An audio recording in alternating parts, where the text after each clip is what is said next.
You're listening to the RMPodcast, the official podcast of Red Moon Productions. Here are your hosts, Brandon Davidson, Keith Cheatham, and Sean Sebastian. Enjoy.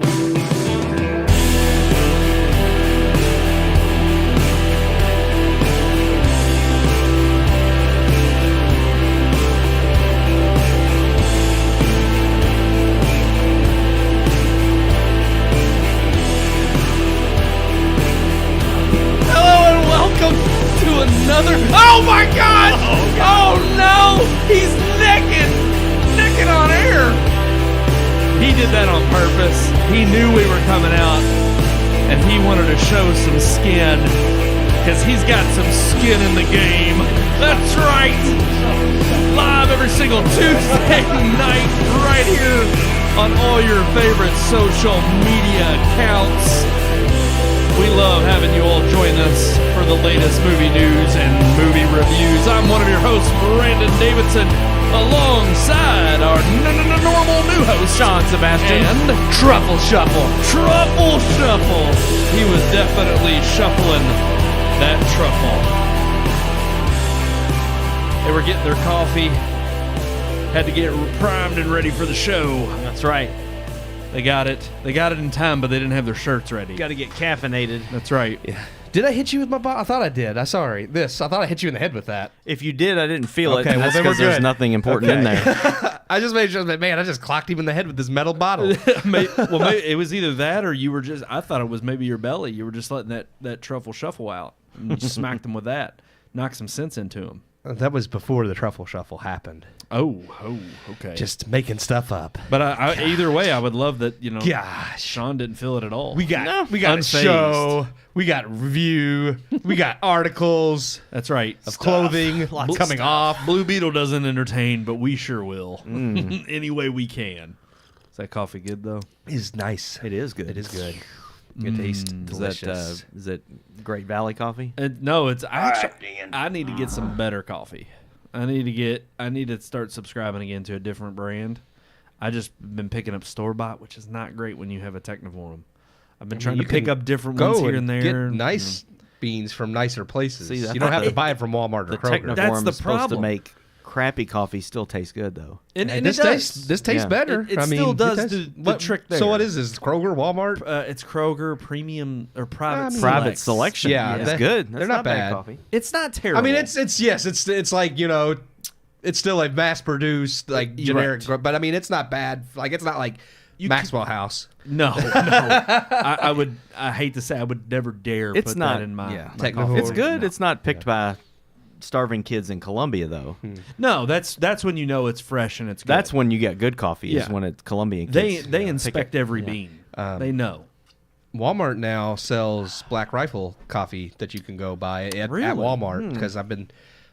See, the one neighborhood thing I market look by my at- house doesn't have the beans. They only have ground, but the one on Outer Loop has the beans. And I Right. just haven't been willing to drive out there to get some because The I don't want thing it pre-ground. is, I don't want pre-ground, Yeah. and I try to look at the date, and sometimes they cheat it. They don't tell you the date it was bagged. Yeah. They don't tell you the date it was roasted. Oh, wow. That's how they switch it. They tell you when it was bagged. They don't tell you when it was roasted. And that's the problem. Is when you buy store bought, fresh. mass produced coffee, you're getting it. It's probably been sitting there for a while. It doesn't tell you the roast date. And if you get something roasted and it's just been sitting there, it's stale, it's nasty, it's not as good. I mean, if you don't trust the Black Rifle at Walmart, you can order directly from their website. Well, and that's the thing. It'd probably be fresher, I'm sure. Well, normally they are. That's what I did with Sunnergass here Yeah. in town, and Sunnergass was pretty good. I would imagine if you go to their actual store, though, it would still be fairly fresh. Yeah, it is. I ultimately was like, you know what? I want to try a different brand, a little bit more local. Sunnergass is not bad. It's just I never found a roast that was like, this is it. I got to stick with this one. Yeah. And I want to find one of those. I got to keep trying some new stuff and find one that just You do. You know? Oh, see, I never Try want to them all. stick with one. Try 'em That's all. to say, I always want to try something new. I mean, I do have ones I go back to because I like them. Right. But I never just like buy But the that's same kinda one what I over want. and over and over. I want to find one that I know is a safe pick. Oh, that you can go when back I can to. go Yeah, back to it and just yeah. say, oh, if I'm not wanting nothing new right now, I just want to. That makes sense. I tell you what, I was grocery shopping at Kroger the other day, and it really made me mad that they have like this huge coffee outlet that went across from Upper Hunters with all these coffees, and half the thing is nothing but Starbucks. And I'm just like, no, it's sad. I'm just like, what is this garbage? And you have a Starbucks like right there in the Kroger too that you could buy coffee at, and one like just down the road. And I'm like, why you take up half of this massive coffee shelf with Starbucks? Stupid. I know. They buy the shelf space. That's just like Bud Light taking it up, but. There is more varieties of Starbucks coffee in that Kroger than there is in the actual Starbucks no doubt. Dixie Manor, and I'm just like, this is dumb. But the thing is just like Bud Light. It's like after a while, people get tired of it, and it just sits there on the shelf and goes bad. Then it's not worth anything. There's more than I think just growing tired of it. Oh yeah. And that's all that had to be said about that. That's the end of the coffee conversation. That's all we needed. We got a great review enjoying the coffee of a movie. I'll say the review's great. I don't know as always. About the movie. You're finally back to voicing it this week. I had to do. I enjoyed it. I put a little extra something in it because I was doing it myself this time. It's good. It definitely has Keith's flavor to it. Yeah. Good flavor. It was a dumbass movie. Sorry, I just couldn't help it. I had to let it out. No, I think that's appropriate. I mean, I don't think there's any other way to put it. I mean, the review will explain it. It'll speak for itself, and we'll do a deep dive like we always do. I mean, might as well just get it over with. Here is our review of the big one on the supposed big one on the block. Hey, it came in number one at domestic box office. It dethroned Barbie. That was barely. the story. That was the big story on the block this past week. By like 4 million. Yeah, and even then, it's like it still struggled to be. It's not a hit by any means. Oh, it's one of their worst performing. So here is our review of none other than Blue Beetle.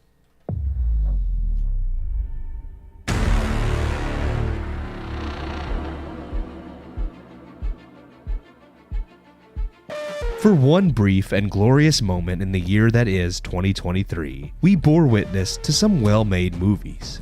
They've been scattered throughout the year, and even if you are amongst the naysayers regarding Barbie, one has to admit it gave cinemas a boon. But now we have reached the pinnacle of filmmaking. The Meg 2 didn't do it, but by the brilliance of DC Studios, the fourth best DC film ever made is now upon us. Blue Beetle. While managing to knock Barbie off the throne at the domestic box office, Blue Beetle has still managed to come and go with even less fanfare than DC's Shazam sequel and The Flash. Underperforming financially and receiving a lukewarm reception amongst critics, it still nonetheless has been touted as a fun film with heart and a focus on family. And while a focus on family is more or less correct, fun and full of heart isn't exactly how I describe Blue Beetle. Starring Zolo Maridueña as Jaime Reyes, who has a mysterious blue scarab thrust upon him while attempting to secure a job, the scarab attaches itself to Reyes, transforming him into the titular Blue Beetle. Reyes uses his newfound powers to protect his family, who are immigrants from Mexico, broadly implied to be here illegally. The evil White Rand Corporation, Cord Industries, under the leadership of Victoria Cord, played by Susan Sarandon, poor, dried-up Susan Sarandon, hates Hispanics and wants to use the Blue Scarab to create an army of robotic exosuits to sell to the military, so that she can continue to be white and rich and oppress minorities. And it's up to Jaime to protect his family and stop Victoria Cord. Luckily, Jaime finds an ally in Jenny Cord, Victoria's niece, who is the daughter of former head of Cord Industries and original holder of the Scarab, Ted Cord, who has disappeared because he's white and not important, leaving the company to the evil and dried-up Susan Sarandon. Dry Susan Sarandon. Directed by Angel Manuel Soto, Blue Beetle is a mess of a movie that does nothing to further anything coming in James Gunn's DCU. Somehow, still in a gray area that The Flash had been touted to make clearer, we still have no clear direction on what's staying and what's being cut, with Gunn stating that Superman Legacy will be the first DCU film, but Blue Beetle is its first DCU character. Whatever the hell that means. As the film is very self-contained, it would be easy to go any direction with it. The real question is, why would you want to? Blue Beetle is a generic cookie-cutter superhero origin story, with little redeeming substance. Character motivations, both heroic and villainous, are arbitrary and cliché, with the big bad rich white lady wanting money and power, and the good guys just wanting what's best for their family. The family angle was heavily touted and could have been done well, but even Reyes' family are shallow and played only for gags, with the few sentimental moments in the film either falling flat due to lack of true development or otherwise ruined by constant and inconsistent humor. Set pieces are okay, but nothing we've not seen outside of previous superhero films like Batman, Iron Man, and Ant-Man. The whole film is just lackluster, relying solely on comedy that may entertain some casual viewers, but won't convince most to get their butts in a theater seat. Add in a vibe that tries to merge 80s aesthetics and the golden era of comics, and you have a film that tries too hard to be serious at some times and completely campy and goofy at others. With atrocious performances from most of the cast, most egregiously from Sarandon. Dry, Susan Sarandon, and George Lopez. Brain tumor-inducingly funny George Lopez. And Blue Beetle just has nothing at all to offer audiences or DC outside of the obviously diverse angle they play of a Hispanic family banding together, with the fact that they are Hispanic being more important than actually honoring or showcasing Hispanic culture and their familial bonds. Because hey, when you virtue signal, you don't actually have to care about the culture you claim to care about. Blue Beetle is just another unnecessary blip in the path to Gunn's new DCU, one that does more to lose people's faith in Gunn's direction than bolster it. I give Blue Beetle 1 out of 4 stars. Alrighty, 1 out of 4 stars. Like we cared so little about it that we just wanted to keep talking about another I was movie. gonna talk about Yeah, Guyver. we were talking about never something seen completely different while that was going on. I was just like, I'm Right. not going to talk about this movie anymore. No, it was not a good movie. No. It actually does have a high rating amongst audiences. I'm not that surprised by that, I guess. I don't know. I mean, because it's got like 90 something, which again, that's an aggregate. It's an aggregate score on Rotten Tomatoes of audiences. But I mean, critically, it's 76, I think, and I side more with that score. Yeah. I give it 1. Yeah, So- I mean, I might be in like the 60 percentile. Yeah. well, what did yeah. you give it, Sean? Oh, it's 1.5. You gave it 1.5. Yeah. I was debating. I think I settled on 1.5. Oh, did you? And honestly, I'm fine with 1. I think it deserves that as well. I gave the Meg 2 1.5, and I actually enjoyed that more. The Meg 2 was better. Yeah, I enjoyed that more. So I mean, I don't know if it was The Meg 2 better. is at least entertaining. it wasn't made This movie better. was not No, entertaining. I just everything about this movie was either generic or just poorly done, and I don't think it was. No, I agree. Meg 2 was way worse as far as how it was made and acting, and I guess it was so bad in parts that I could still be entertained by it. Whereas this, I was just like, everything about it was like it had no identity other than the shtick of this is a Hispanic superhero. Yeah. And even they said that they were hoping that this movie would be to Latino superheroes what Black Panther was for black people, and what Shang-Chi was for Asia. And I'm like, okay, first of all, I like Shang-Chi, so I won't say, but I mean, the fact is you make a good movie with the character, Yeah. you don't try to set out to be like, well, Latinos have no good solid superhero in film, so we're making this for them. I mean, I don't care that he's Latino, but the movie itself just wasn't well made. And like I said in the review, every aspect of their culture was just very shallowly portrayed in the movie. And like I said, it's like you don't actually have to care about the culture when you're virtual signaling because, hey, look, we represented them. It's like, yeah, but the religious aspects, because they bring it up enough in this movie about like the afterlife and this and that. They don't do it on. They don't touch anything outside of, well, we kind of believe there's an afterlife. It's like, that's not true to their culture. No. And how they... just a lot of it, I thought how it was portrayed was just very generically, hey, give us a pat on the back because we made a movie about Hispanic people. I'm like, I'm sorry, I've seen better movies about Hispanic people. Yeah. Coco was the first one I Coco thought was a of. great movie. I love Coco. I immediately just thought throughout the whole, I don't even know what you would call this. I wouldn't even say it was an adventure because there were a couple parts where I dozed off. It was very Yeah. cookie cutter. And it was also in the action-oriented scenes. Like, I didn't miss any plot. It was the scenes that were just lackluster in terms of being entertaining, which Yeah. is why you would go see a superhero film, is actually seeing set pieces that kind of blow your mind. Look, we've been in the realm of ridiculous over-the-top superhero films, one outdoing the other, for quite a while now. However, and we've seen just nothing but CGI, eye candy, craze fests on screen, that they've gotten to the point where they are lackluster, that when you go see an Oppenheimer, you're like, wow, actual authentic, realistic effects make a difference.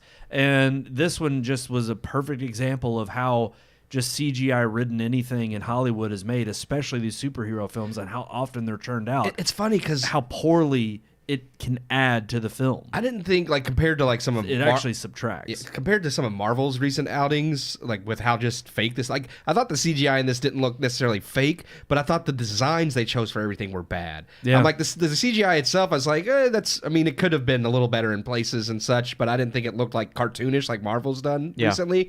But True. then I was like, while the CGI I don't think is terrible in that regard, all of the designs you chose, whether they're directly from the comic book or not, because some of them are, but I'm just like, you still have to update it in a way that it looks tangible in live action. And a lot of it just looked bad. And I agree. It's not necessarily the quality as much as it was. There was nothing new they did. No. Everything you've seen. Well, that's what we were talking about in the review is all the stuff it reminded us of. Yeah, Right. yeah. And the quality was better than The Flash, which was the most recent DC EU, whatever. I mean, that was their most recent outing, and that was supposed to be their huge turning point movie, and that looked like garbage. Yeah. The Like- CGI on that was atrocious. It was pitiful for was what it was supposed to be a AAA title. Intentional. Right. Yeah, sure. But the other problem that I have is kind of going back to the Coco comment. I mean, you talk about a movie that is saturated in the Hispanic culture, primarily Mexican culture, and a movie that does it so well and hits the nail on the head in portraying that, and also those familial ties and bonds, but then doing it in an emotional way that is something not only memorable, but something I would absolutely happily revisit. Right. Back before Pixar went downhill. It's like And even Encanto wasn't a great movie, but it still had better, yeah. It had that culture and that was feel to it, but more Disney than this. animation, right? Yeah. Yeah, that one I think was just Disney, but yeah, Coco, like Encanto didn't, but Coco, brings a tear to my eye. Like that was just Yes. it's a very well done family. That's the thing when they talk about how this movie is family oriented and it really portrays, this family unit and how important that is to like Mexican families. And I'm like, but it doesn't. Not in the way that Coco did. Like when you watch Coco, like the whole emphasis of that movie is about family. And the family's in this movie, and they are supporting characters throughout the entire movie, but they're all cliches or generic Stereotypes They sometimes. have stereotypes. They have no real depth to them, in my opinion, other than to all be comedic relief. And I'm like, you don't need 5 comedic relief characters. I don't. No. That's Yeah. just way too many. George And Lopez was enough. yeah, he was more than enough. He was more than enough and for he the was whole in movie. 90% of the movie. I was like, Yes. I could not believe how much George Lopez Yeah. is tagging along. Now the as trailers Super kind of Wiz. make it appear that he's going to be just that comic relief, that he's going to be the crazy uncle that shows up every now and then. But the fact that he followed, what was that? Just a car. Oh, a car? Good Lord. It's about to come through the studio. I could hear it George through these Lopez headphones. driving his taco. His taco truck. That's right. Gosh. But yeah, to have him follow through the entire film and just rant through most of the film and scream and just act like an idiot. Like I thought when I say stereotypes, that he was the biggest stereotype because he was this border jumping crazy uncle that believes in all these government conspiracies and thinks all the cameras are watching him and all this weird stuff. And I'm like, that to me, that was very stereotypical. And then the grandmother was also, it's like, of course, every Hispanic family's got to have a rebel guerrilla warfare grandmother or whatever. I'm like, this is like so, like, Well, I don't know. It just, there The were dad so many. sitting there in his jumpsuit. There were just Yeah. so many stereotypes that were overdone. They weren't even stereotypes. They were just caricatures and cliches. that, Yeah. that they created for this film, that they went well beyond what they should have, to the point of a ridiculous, like, you're rolling your eyes when you see it. I'm not laughing. I'm just Yeah. thinking, this is stupid. All the bad guys are white people. I saw somebody on Twitter mention specifically that this would have been a fine superhero film maybe 5-6 years ago. And I'm like, no, even further back. I would have put this at, like, to me, this reminded me of, like, the This was like the Daredevil era. Ben Affleck's Daredevil. the Fantastic Four is the first thing. Well, I that's thought still of. time period. Same time period, thing. though. Yeah, But it's early like 2000s superhero those film. films were awful for the sake of them trying to churn out superhero films after the success of Sam Raimi's Spider-Man. Yeah. And they really did not hit their stride again until You could maybe argue some of the X-Men in there, but they really lost their way when Last Stand came out. The first two X-Men movies were, right. You don't really get to a successful period till Iron Man and the start of the MCU. Yeah. And so this film, just on all fronts, I feel like literally there were two things I liked about the movie. Was the music. I didn't mind some of the Hispanic music that they did incorporate. It was a little bit more modern in terms of, you typically hear the mariachi band sound when they do Hispanic culture. Yeah. No, it seemed like this director actually had a handle on real popular, whether it was pop music or country. He is, right. Hispanic, so No, yeah, but I'm like, most of the time you see Hispanic directors, they kind of return to their roots of showing you like the real, I think, old school classic Hispanic stuff, whereas this is more of a modern take. And then you got Vince Neil. Yeah. With Motley Crue. That was randomly thrown in there. Yeah. But then the other thing that I liked was the one woman, she was nice on the eyes. I don't even know her name. It's her first major role. She played Jenny Cord, the daughter of Ted Cord. Maria? It's Maria something. Yeah, I got to look it up. I don't want to butcher it. I don't rember. I had to look up plenty of names and I didn't look that one up for the review. I just never named her. Yeah. Well, after I had the Zolo Maridueña, I was just like, okay, that's enough for me. I mean, I'm not knocking people's names. That's just it was Bruna. Sorry, Bruna Marquezine. I don't know. Yeah, he can't say that. You're probably saying it wrong. Yeah. Marquezine. I don't know. But yeah, no, it's funny to me because I was thinking about this because you even mentioned how the bug ship, the Beetlemobile, it looked like the like from Watchmen, and which is funny because that actually Watchmen was inspired by that because Blue Beetle, Peacemaker, a few characters were actually owned by Charlton Comics a long while back, and DC had bought. They went bankrupt, out of business, and DC paid like $5,000 per character for certain characters, and Blue Beetle, the Atom, and Peacemaker were some of those characters. And originally, when Alan Moore was going to write the Watchmen, he was going to use the Charlton Comics characters, and that story was going to be about those characters. Yeah. But the Watchmen story, and then when DC thought about it a little bit more, they were like, well, this is a finite story, and once you do this, that's done. And we just paid for these characters. We kind of would like to use them more in the future. So then he just changed and made all the characters in the Watchmen kind of like based on. So like, but the Atom is in the Watchmen, isn't he? No, that would be Dr. Manhattan. Dr. Manhattan. Dr. Manhattan was based on the Atom. Night Owl was based on Blue Beetle, and that's like his owl ship. That's looks his like owl ship. Yeah. Ozymandias is based on Thunderbolt, a character called Thunderbolt. So I thought that was kind of cool that they did that. But then it's like now some of these characters are now, because I would say Blue Beetle, Thunderbolt, aren't they coming out? No, Thunderbolts is Marvel. That's completely different. Never mind. That's a group of characters. Okay, yeah, it's gotcha. They all. If you look back and forth, because I mean, the original Captain Marvel is Shazam until DC didn't copyright the name, and then Marvel made Captain Marvel, and then now they call him Shazam. So there's all kinds of back and forth between the two companies. They were still in identities. Well, they all work worked for each other. Steve Ditko, who co-created Spider-Man with Stan Lee, or mostly made Spider-Man, depending on who you ask, is the creator of Blue Beetle for Charlton Comics, and who's now bought by DC. Steve Ditko worked for several comic companies. So yeah, they are. And Jack Kirby, he worked for DC and Marvel. They call Marvel the house that Jack built, but he also did the New Gods, which is where Darkseid, the main villain in Justice League, that was from Jack Kirby.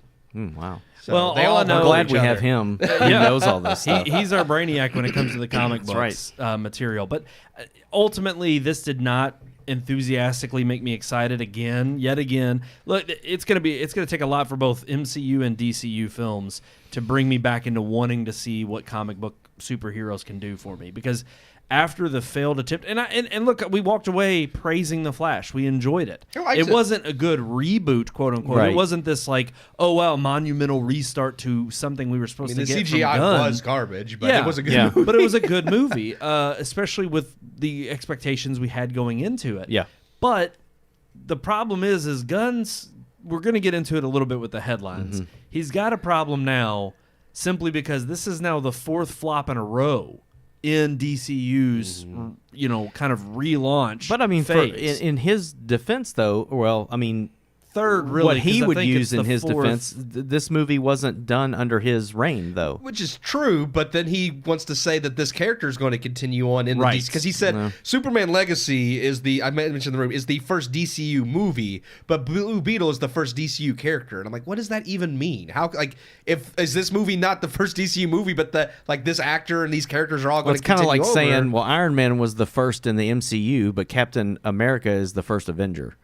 Like, But his movie didn't come first. That's fine He with came that, I first, guess. though, I guess. So I that's what I just- don't understand. I don't really know what he means Yeah. by that, or if this Well- here's my thing: if this completely flops, I kind of feel like they're just like, never mind. It's Yeah. not a part of the DCU. Well, it's kind of one of those things where it brings into question Wonder Woman and Aquaman, because we are still supposedly getting Aquaman 2. yeah, it comes out this Now, December. a third Wonder Woman movie is up in the air, but is he gonna? What pisses me off about these movies is right before the release of every one of them, he doubles down on the fact that they're going to be a part of his new DC universe. I And think I'm we like, should just roll the headline open and get into it. Yeah, because we're going there anyway. I mean, look, you know our opinion on Blue There's Beetle. not much else to say about Blue Beetle. Yeah, don't go We see it. didn't like it, and we were like, it's a passable movie. It's like Yeah. you don't need to watch it. I mean, I think some people will like it because obviously they do on Rotten Tomatoes. But if you're tired of the generic DC crap, then yeah, that's just more of the same. So Yeah. let's just All right. talk about James Gunn and the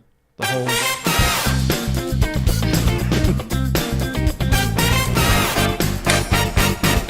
The whole shebang. let's roll that open. Let's roll that beautiful bean. It's the first time in like a year that you haven't said that. I'm telling you, man, I screwed myself up on Wow. that. I'm the one hitting the button. You hit the button too quick. Yeah.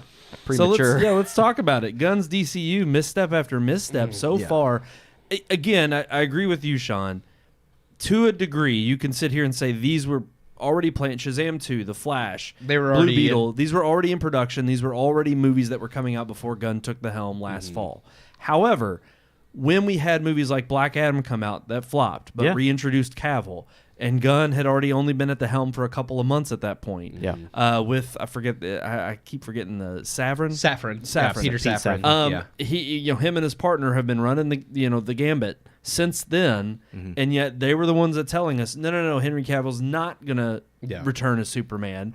Shazam 2 is still technically canon. Flash is gonna bring forth a big turning point. Things will make more sense after the Flash. No, they don't. And then of course Blue Beetle. It's like we're left still wondering what is the rhyme or reason for having these films, and how are they going to add up?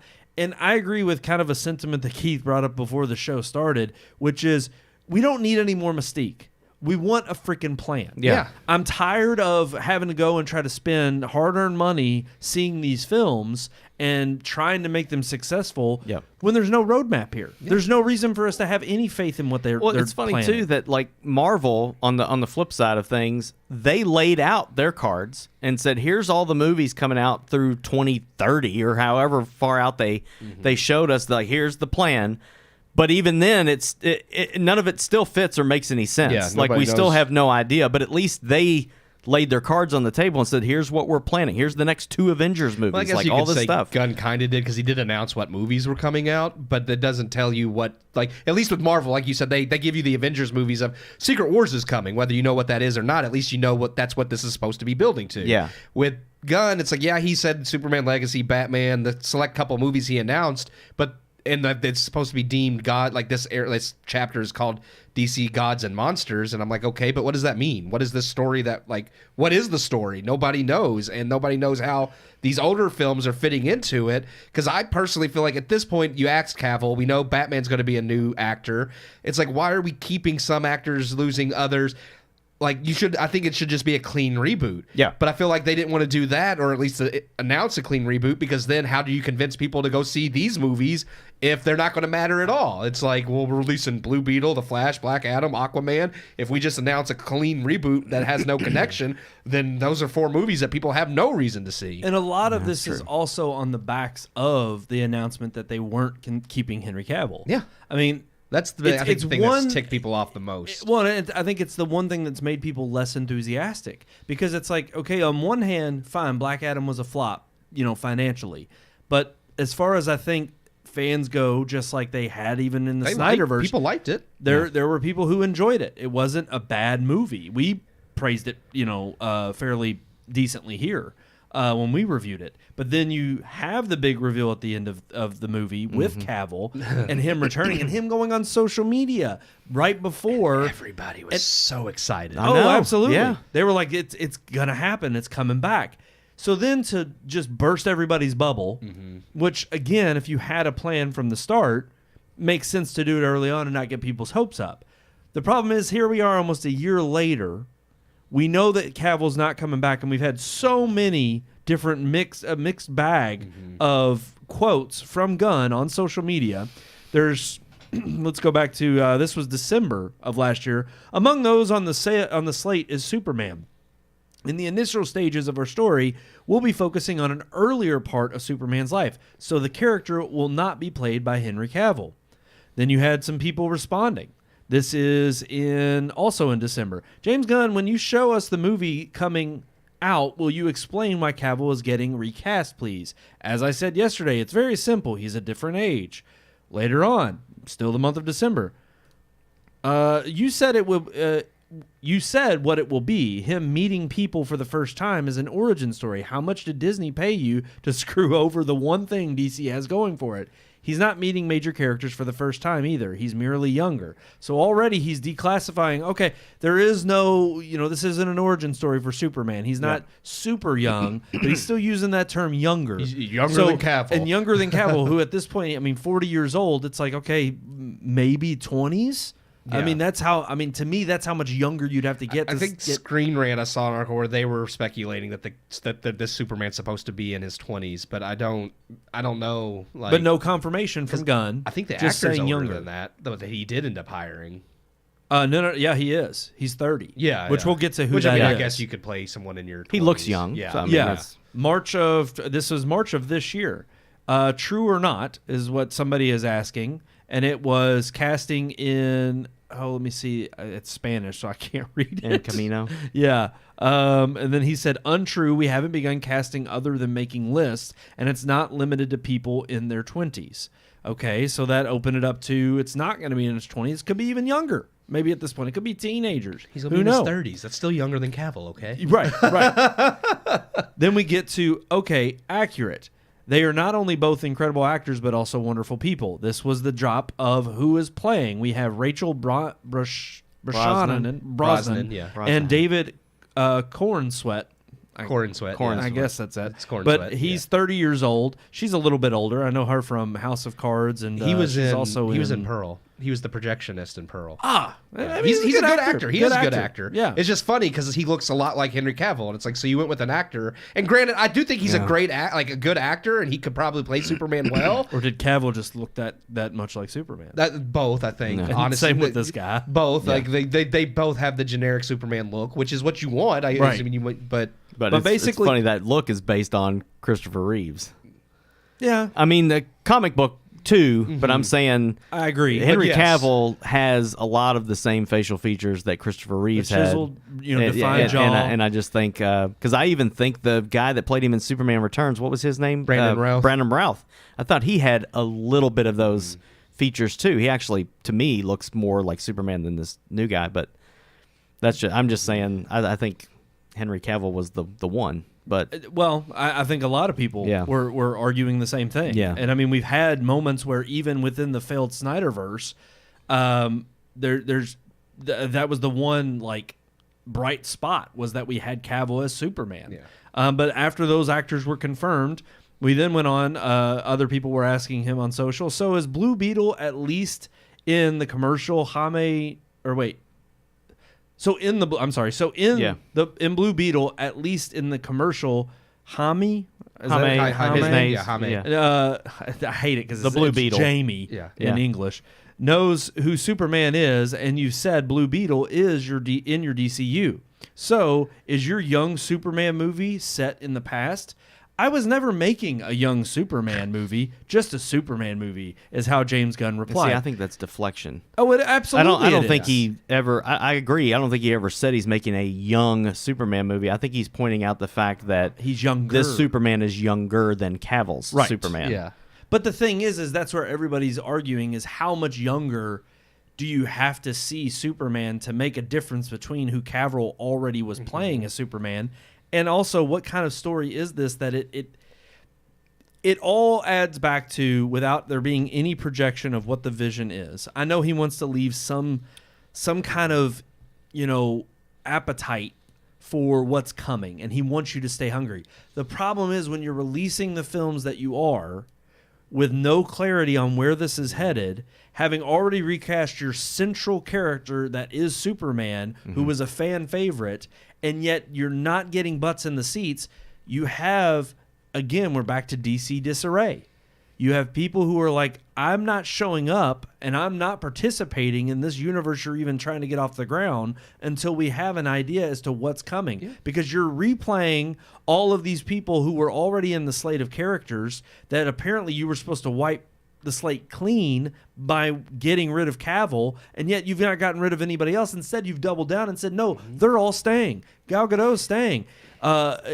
Jason Momoa is staying. Blue Beetle, who's a flop, they even said that they would work with Ezra Miller again. So it's like, so is he still going to be the? Because here's the thing. Talk about the And controversy. he has the most legal issues. Having a younger Superman's one thing, but he shouldn't be younger than the other main. Yes, younger than Wonder Woman, who's thousands of years old. Sure. But I mean, it's like, he shouldn't. Like, if Jason Momoa is still Aquaman, who is the same age as Henry Cavill, if Ezra Miller, Superman should be older than Blue Beetle, who is supposed to be a kid.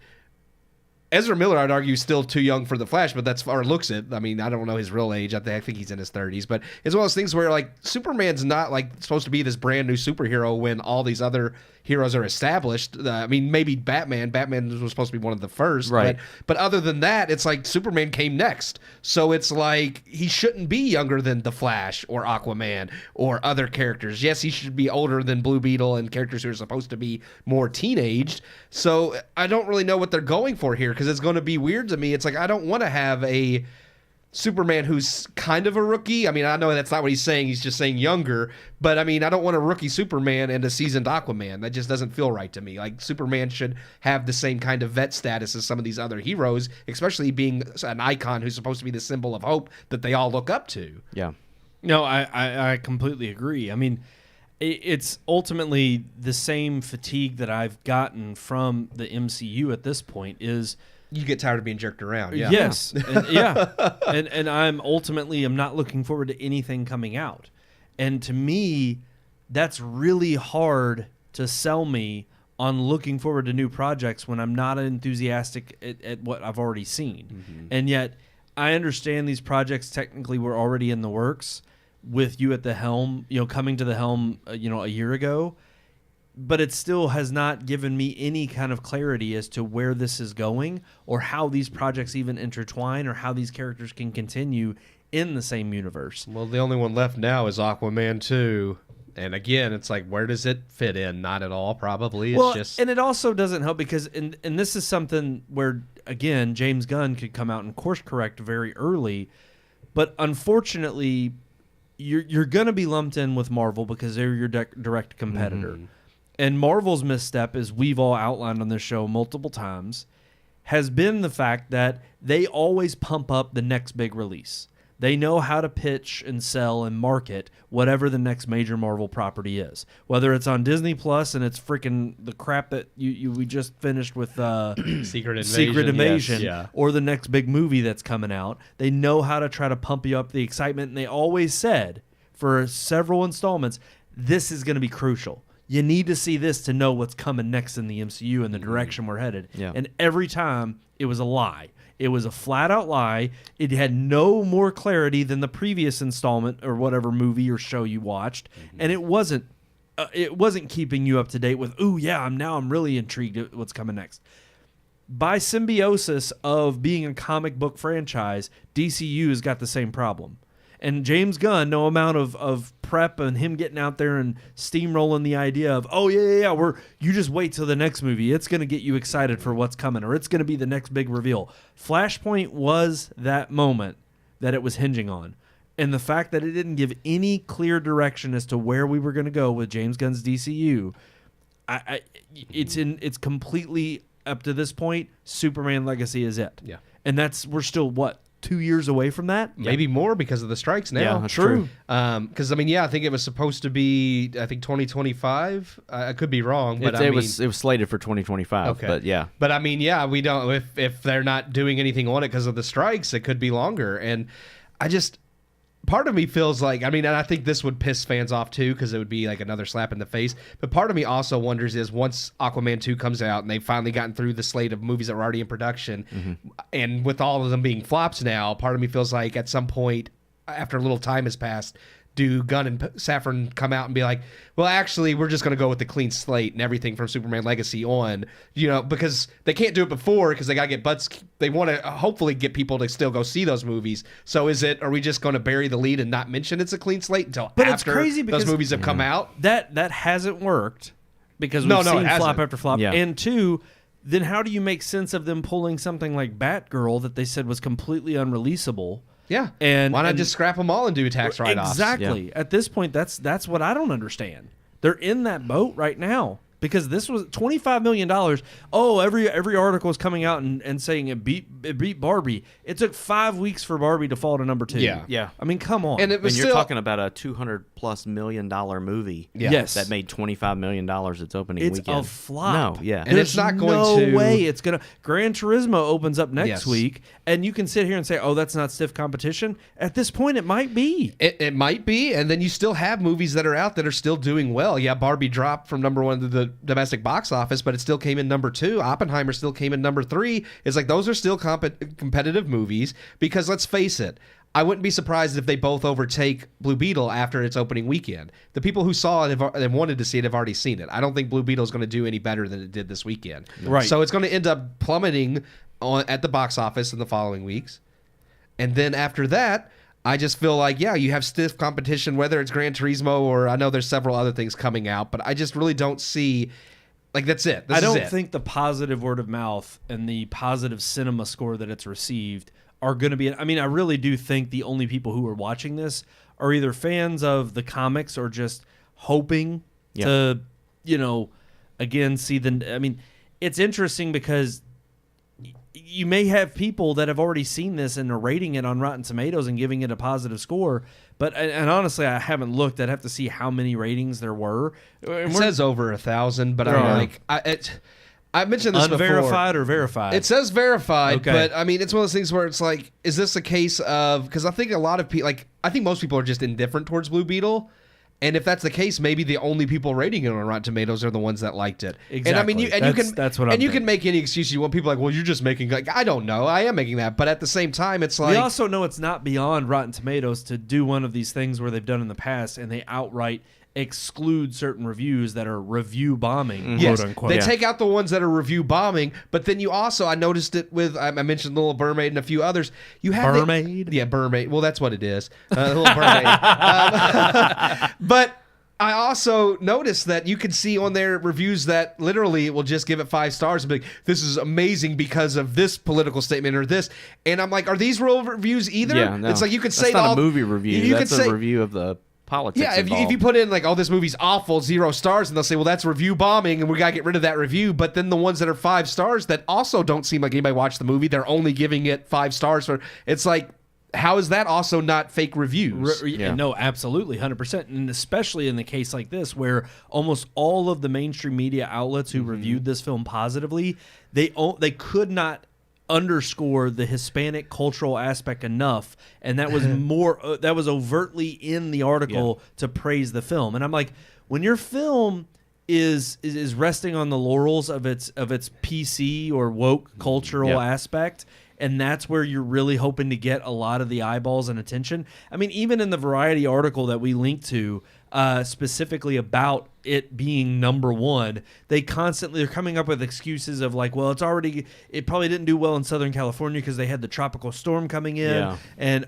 you've got before that it's also a pandemic. Didn't do good in Hawaii either. I'm just saying, they would use that as an excuse. Exactly, it's excuse after excuse, and it gives them a blanket reason to say, well, this may not, and even they'll come back with, well, it's probably because people are racist that they don't want to see this. That's ultimately the reason. And it's just sickening because it I'm sure doesn't that's why allow. I hate it, so. I mean, we clearly heard your review, Keith. We know why you hated it. I loved Coco. I'm like, give me an actual movie about the actual culture that's not browbeating, and But I'll that's like the thing; it. it shouldn't be. And no George Lopez. Yes, Yeah, I think George Lopez ruined it for me. I would completely. agree. I mean, it might have been a 2-star movie for me if George Lopez wasn't in it. I thought his character was just it was cliche ridiculous. and bombastic in terms of. I told you all this walking out of the theater, and when I say bombastic, I don't mean in a good way. In a way, an action film should be. Yeah, like It RRR. was- Yes, Yes, that was yeah. fantastic. That was actually entertaining. It was bombastic in the sense that it was loud and obnoxious in Obnoxious, parts where it was trying to be comedic and it wasn't. The overtones were not there. They were cliche at best. And ultimately, I this is an issue I think I have as a broader whole of this cultural funk we're in with movies, and there's just no subtlety. I noticed this with Oppenheimer. There were things like I just recently, just for kicks and giggles, I was wanting to watch something I'd already seen before and I was tired. I threw on The Prestige, and I'm sitting here, and as I'm watching it, I'm like, there's some more little subtle notes, story driven wise, that are just done not only by the characters' interactions with each other and even the dialogue. It's just not in your face. We're going to tell you the plot beat and the plot point, and I think of the scene in the movie that we just reviewed last week with the Meg, or no, was it the Meg? No, it was this one. It was Blue Beetle. It was. I mean, there's scene, been multiple. It is. It's everything. If we literally had the time, I could sit down with almost every major release this year and pinpoint moments. Yeah, in the moments film. that can go unspoken, but they have to. Like, It's like you don't have to tell us what's obviously there already. And I used to, that I think is what makes me kind of irritated looking back on even Oppenheimer. And I expressed my piece on this show that I was not a huge fan of Oppenheimer. But one thing that I appreciated about Nolan was he didn't treat his audiences like they were stupid. And he didn't spoon feed you the info. Whereas this one definitely felt lackluster compared to other ones he's done. And in this one, there's a scene specifically where the suit has its own personality, but he's taking down one of the bad guys that has another suit on. And he literally is in the moment of the suit tries to stop him from going too far and killing him, and he goes, I've downloaded his memories. Here, let me show you. Yeah. And then it goes through a litany of just freaking exposition vomit about how we should now suddenly care Feel about sorry this for this and bad feel guy. sorry. Yeah. So it's not only completely forced in that way, but the fact that the freaking suit has to say, by the way, I downloaded his memories. I'm going to throw in this plot device that I haven't mentioned before and have not used once, and I'm going to use it as a story element here. It is just so lazy and terrible writing, and I'm sick of it. And it is infested over the last, I'd say, 3 or 4 years. Yeah, you have your certain gems that stick out, but it's just like that old trope that was playing out in trailers for the longest time, and it's still kind of going on. They would take like an old favorite song and they'd remix it with a current artist and have them sing it in a different way. Yeah. Now they've taken like the same song and they'll remix it, but it's still like in the latest trailer, the creator with they have the Dream On. Aerosmith playing Yeah. Dream On, I but they laugh. actually I just laugh. remix it with like sound effects. At least it's still using the Aerosmith Yeah. track. Yeah. Whereas like it used to be a terrible cliche trailer trope back in like the mid 2000s, where they would remix an old classic song with a new artist, and it was awful. And now I feel this way with story beats and with subtlety. No freaking movie has subtlety anymore, and it's killing.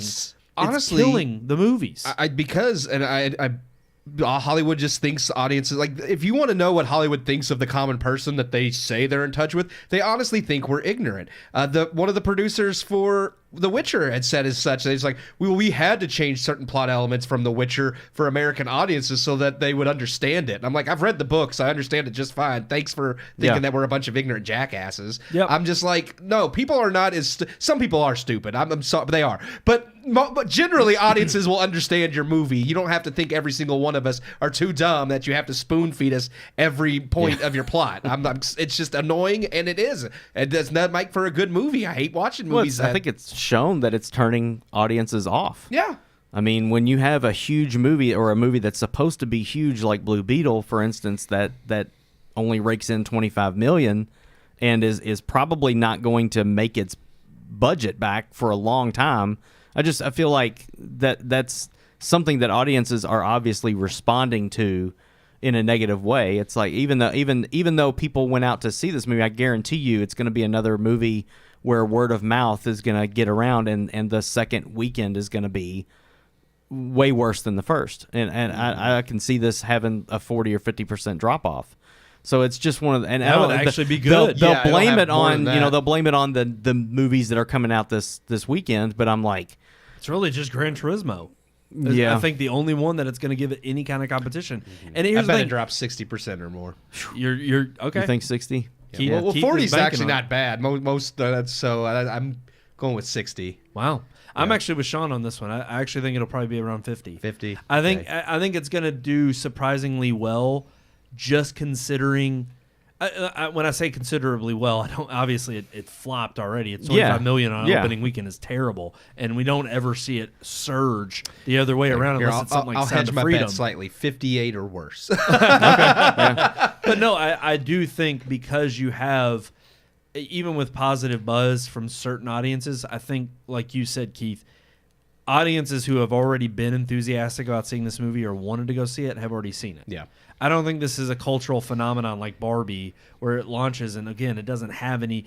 I mean, that was the issue with The Flash even. It was like we already knew it was a side character, but really after the movie launched, we realized, oh, nobody cares about this character. No. And that's also a big issue going forward.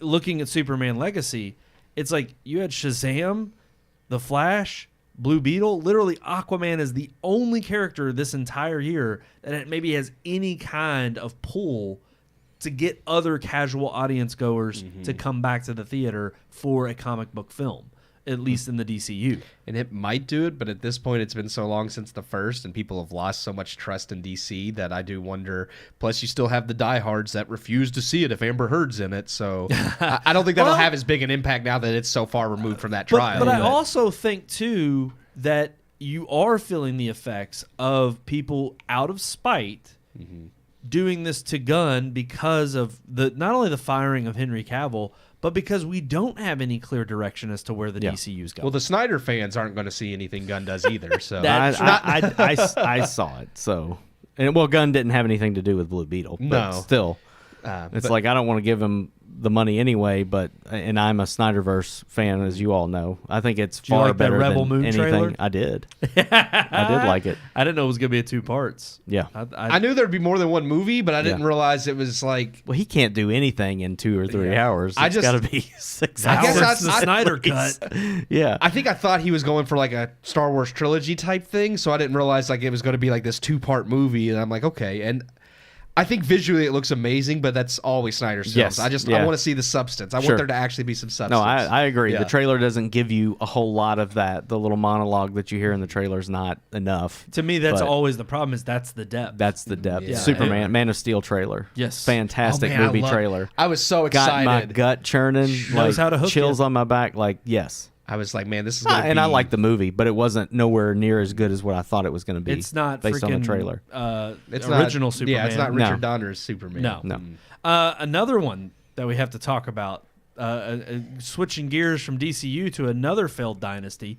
Yeah, I mean, it's Disney. this one has been on the chopping block for a while with the several videos that have been circulating on social for the last few weeks. Well, Yeah. none of them are doing themselves any favors. No, and you gotta. I mean, you've got to ask yourself at some point, like, are they intentionally trying to sabatage themselves? They are trying Do to you shoot just themselves. not want money? You just like, well, we don't want any of the money. We just like losing money. We're just gonna write everything off. Here's because we're of course talking about Snow White, and I mean, I think everybody at this point knows. I mean, Rachel Zegler won't stay out of the headlines long enough to stop. Dude, she's a liability Yeah. for Disney. And I'm like, She needs okay. to shut up. Little Mermaid already flopped. It didn't make its money back. And that was without having, the cast and crew constantly browbeat people about how the original movie is racist or sexist, in Snow White's case, I guess. And now you have your main actors talking about how outdated and terrible the original movie. The movie that, by the way, the first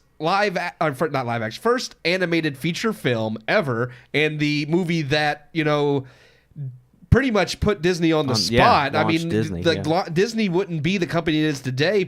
Maybe, we don't know, but if that movie hadn't been the massive success it was, would Disney be what it is today? We don't know. So you're taking something that is the very core of what became Disney, something that is iconic to hundreds of people. They love this classic. I mean, I know it's Jacob's favorite Disney animated movie. It's not my favorite because I can't stand Snow White's voice, but I do love the movie. I love the dwarves. But it's one of those things that, it's like, so you're just going to crap all over it, say it's horribly outdated and evil. The dwarves are a terrible stereotype. The prince is a sexist stereotype. And then you still expect people to come see your movie after you've just trashed everything people love about the original. Right. You're just completely mocking everything that is the legacy of the film. And yet you're supposed to be this bastion of at least being a beacon of, oh, hey, no, we're bringing honor back to this original tale, especially after the butchering that we've already seen and the low, steady decline of the other Disney remakes, live-action remakes that they've had. We just saw the flop with Ariel in Little Mermaid. The Little Mermaid. Hard. This movie's going to flop worse than that one. Well, yeah.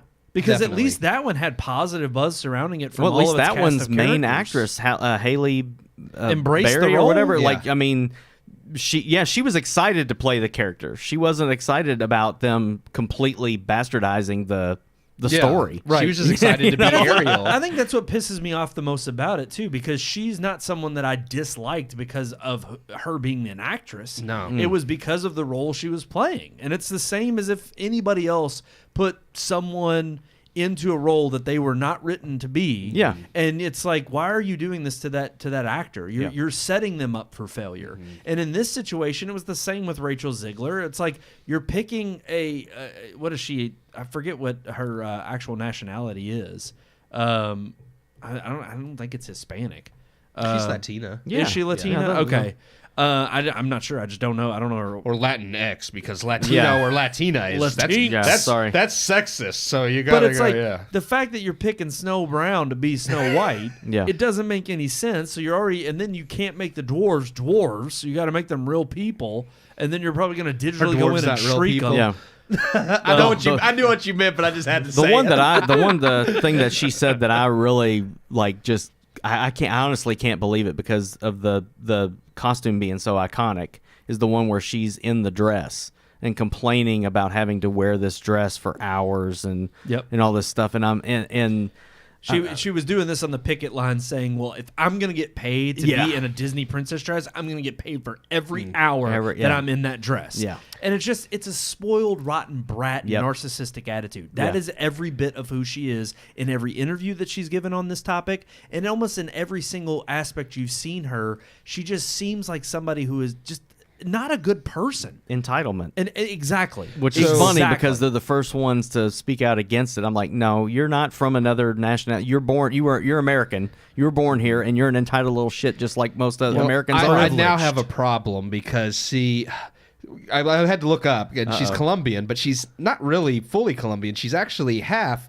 Her mother was Colombian, but her father is Polish, so that makes her half white, and I don't think that's diverse enough. So I think they need to give her the boot because she's half white. We just gotta jump on the bandwagon and boycott. If they wanted to be diverse, they should have gone with a fully Colombian or Latina person. The fact that her father's Polish, I think that's too white for her to play anybody. I think we need to go along with the woke crowd here and boycott the film because of that. Yeah, there you go. Yeah. They just don't go see it. The live action Lilo and Stitch, they hired an actual Hawaiian person, but she was too white to play even though she was Hawaiian. So if that's wrong, then I feel like her having half Polish should eliminate her from whatever too. But I do think it is interesting because we had the son of the original director of Snow White had an interview with the Telegraph, David Hann, who worked on the Disney designer he worked as a Disney designer in the 90s, and he admitted negative feelings towards the Snow White remake. Hann's father, also named David, served as one of the directors of the 1937 film. It's a whole different concept, and I just totally disagree with it. And I know my dad and Walt would also very much disagree with it. This is the 91-year-old Hann saying this. He continued on saying it's a disgrace and that Disney has radical thoughts. They're making up new woke things. I mean, this is a 91-year-old who But now that's has what woke in people their would vernacular. say. But that's what people will say. The dude's 91 years old. He doesn't know any better. He's outdated. He's outdated. No. That's exactly what they would It's the fact say. that you actually, there are still some elders who have more wisdom than you, and maybe you do owe them a sense of respect. No. He lived in a time period. He's a racist. That's what I'm sexist saying. It would be what's That's that it. line from the Clint Eastwood, The Mule, where Bradley Cooper's sitting at the bar I've with not him seen and The says, Mule. "You haven't seen The Mule? No. Oh, yeah. He's like Last sitting one at I the saw bar was with Cry Macho. Well, Clint The Mule was Eastwood before says the something, Cry Macho. and he says like, "I love you old timers. You just don't have any filter, do you?"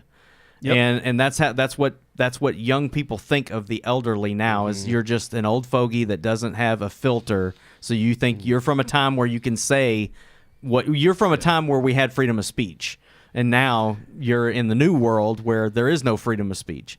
And I think that's exactly what they would say about this guy is you're a 91-year-old man. His mindset is Yeah. outdated. Well, of His course, mindset is that's outdated. exactly what woke Yeah. Hollywood would say, and that's why they're getting they- the backlash with not only people not showing up and putting the butts in the seats on these woke movies and not turning these Yeah. box office blockbusters into flops, but it's also the louder cry you're hearing from the common folk who are saying, no, we do have a voice and we'll vote with our dollar if we have to, because you're trying to shove this down our throats and we don't like it, and it doesn't respect the past or the history that not only we grew up on, but that you're completely directly spitting on in the face of. Yeah. And I just go on and continue finish his quote. He said, they're making up a new woke things, and I'm just not into any of that. I find it quite frankly a bit insulting what they may have done with some of these classic films. There's no respect for what Disney did and what my dad did. I think Walt and he would be turning in their graves. And absolutely. And granted, they wouldn't care about that. Like Disney won't come out and say it about their founder, but several people in Hollywood and several people I've seen on the left have talked about how, well, Walt was an anti-Semite and he was racist and it was this and that. And it's like, you say that because you don't agree with the points that he believed in, because those are outdated and antiquated. But it's like, no, they can't separate any political views or Yeah. even certain black marks in people's histories, separate that from the overall good that someone's done. or even marks It's that to paint weren't them black with marks, a but broad, they'll act like it. Because Right. Walt wasn't an actual anti-Semite. I mean, Right. but Right. they say that because Yeah, it's just to paint them with a broad stroke, to put them in a category to say they're irrelevant. Any opinions never mind this multi-billion-dollar company that was built on his back and the success that he brought, and also the millions of people that he's impacted in positive ways with these stories that he's created and the life of wonderment that he's brought to the world. Never mind all that. Yeah. We're 100 years developed now. We know better. And that's the thing. Yeah, you won't hear Iger coming out and admitting that this guy is right, or giving him a platform to speak on, or changing course. But trust me, it's hurting them every single step of the way. You could even see from the old, because kind of where I want to pivot back to is Rachel Ziegler. And a social media post resurfaced from what was done about a year ago, where she was talking about loving one another and hoping that there would be kindness. And it resurfaced because of the hypocrisy of her being on these, these press junkets and basically just ranting and raving in her radical feminist fashion. But then also to tie in the fact that she's bullied other people, including Gina Carano, who was fired from The Mandalorian because she didn't put pronouns in her bio. And then when she did, she was mocking the idea of pronouns. And now Rachel Ziegler's receiving all of this backlash. And of course, love the tweet she was all about love, peace, and harmony when it came to anybody who aligned with her values. Was a year ago. It was about the time West Side Story was in theaters, wasn't it? Yep. Yeah. And of course, I'm sure she was receiving backlash because there was probably a lot of Latina hatred from her being cast in that role. I can only imagine. Of course, I'm just making that up. Yeah, I don't know why, because that role's supposed to be Latina. Well, but it doesn't matter. Yeah. It doesn't matter. No, I think because she was cast in West Side Story, which of course, I mean, that was an Academy Award winning, the original film. Yeah. And because it's Steven Spielberg, But and they then also now whitewashed it in the original. So you had.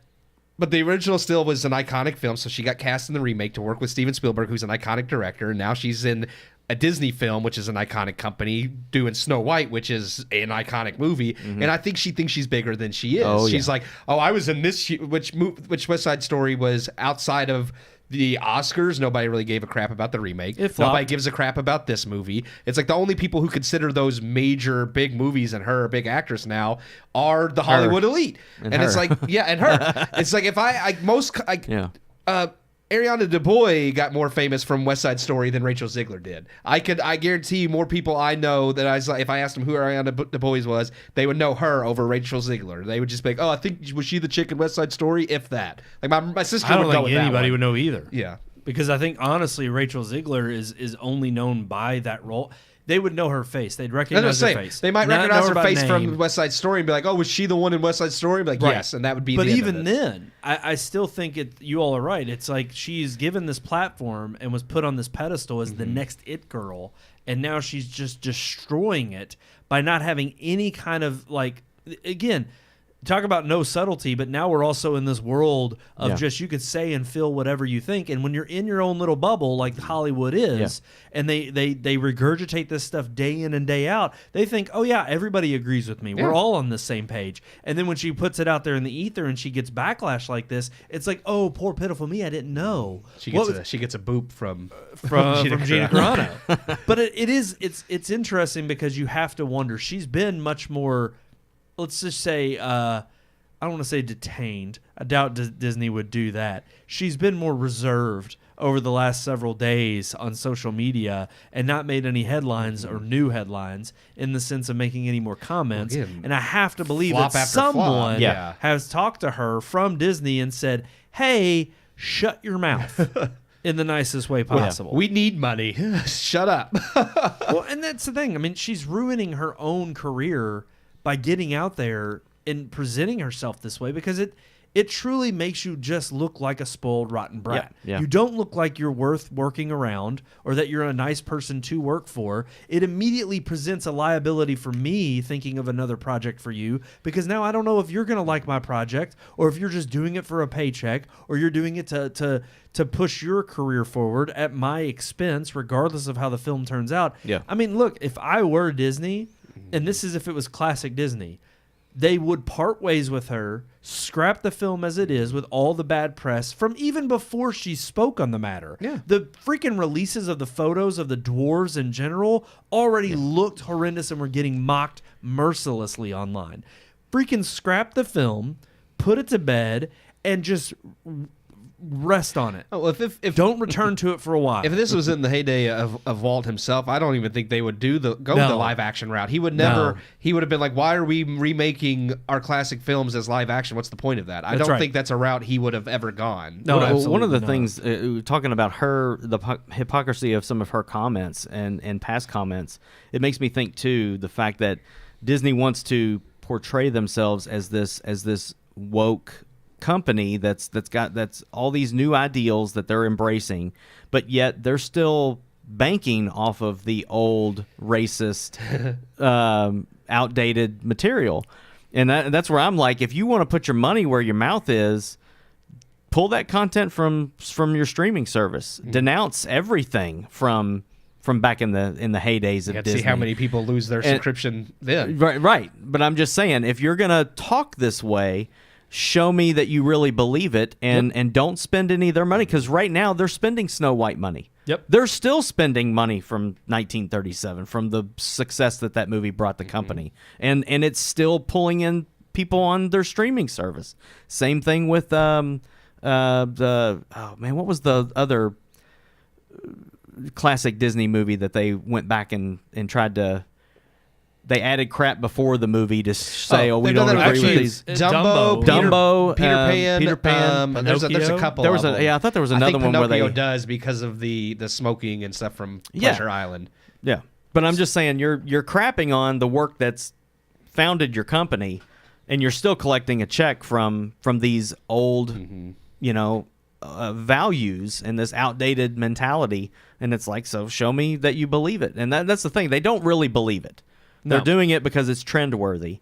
And that's it. And this is the problem at large with why, I mean, honestly, Hollywood's demise is just going beautifully with the SAG strike and the writer's strike continuing. Because if I was them, I'd use that as an excuse to drop some of this stuff. Absolutely. That's a perfect excuse. Just use it. They kind of are. I mean, this is why they're wanting to there's rumors that they're going to be removing more stuff from Disney Plus so that they can retract it and take it as a loss. Oh, no. I'm not talking about the old stuff. I'm saying even like the new Snow White remake. It's drop it and blame it on the writer's strike. If they're going to do that with the current stuff they're already rumored to be taking off, why not do it with the things that haven't even come out yet? Yeah. Almost scrap it. Almost all of the stuff they're talking about pulling from Disney Plus has been newer stuff because nobody's watching it. Okay, right. Okay. Yeah, I just wanted to clarify. That's what I was talking about. And it's almost like they have to simply because if they don't do it soon, then they can't report it as a loss. Because then they can't say, well, I mean, at the end of the day, the problem is that they're not only losing subscribers on Disney Plus, they are losing their soul and their identity. And kind of going back to the subtlety, rant that I just had, I couldn't be more excited about a lot of the writers who may be there, who may be decent. I feel bad for them. But the ones who aren't earning their paycheck, who are just there to be in the writer's room and make these ideas heard that get past some of we got to give them a leg up or we got to give them a chance. There used to be a kind of a grit that you had to have. And this isn't just in the film industry, it's in any industry where, yes, you want to give someone in the next generation a chance. That's always, I think, a good model to have in any kind of sustainable business. But you do it not at the expense of what the future holds. You do it to know that the legacy you've already built up to that point or the vision you have for the future can continue. And none of these companies are in that mindset or that mode of thinking. Warner Brothers, Universal, all the major studios have been bloated for quite a long time. Hollywood in general, and the model and the mentality it's brought forth with all these people that are there. Yes, you have your blue-collar 9-to-5ers that are there and will continue to be the bedrock of the ultimate, what you see in the theater. But those are not the ones that are putting the scripts and the actors and whatnot on screen. Mm-hmm. Those are not the ones that are the overall presentation. It's not like we've come on here and ranted and raven about, man, the production design of movies has just taken a crap and has just gone downhill and they all look like cheap garbage. No. If anything, we've done the opposite. We've probably been more critical of CGI stuff because they've depended on it too much and they've strung people out because they rush it to get out the next project. It's become such a money-making machine with, again, no quality, no substance. It's all about just churn out the junk food. Mm-hmm. Keep the people coming back for more, regardless of whether or not the content is edifying. And it's not. I agree wholeheartedly. I think you hit the nail right on the head about them losing their identity, and I think even more so the soul of what Disney was. I thought that it's funny you mentioned that because I saw an ad just a day or two ago, and at that point I was like, Disney no longer has an identity anymore. This ad was for it was one of Justin Roiland's shows, the guy who co-did Rick and Morty, Solar Opposites. It's a Hulu original. I was scrolling through Facebook, and it was Disney's page, Disney's Facebook page, advertising this show, which is an adult animated comedy, saying you can only watch this on Hulu, which makes sense. They own Hulu. But it shocked me because it's never Disney owned Miramax when they made Pulp Fiction, which is fine. It's you can make adult things, but they didn't advertise Pulp Fiction under the Disney banner. Yeah. The fact that it was Disney advertising Hulu's, it's only watch on Hulu, and I'm like, Disney would have never done that. They would have advertised it only under the Hulu banner because it's an adult content and they wanted to maintain the Disney as a family-oriented. And same thing with Deadpool. I don't care that Disney owns Deadpool and they're making an R-rated Deadpool movie. A lot of people were afraid they wouldn't. And it's no, I'm glad that they're staying true to Deadpool. But it doesn't have to be advertised under the Disney banner because that's not family-friendly. You use your Fox that you bought, the Fox Studios, to advertise it. You use Marvel to advertise it.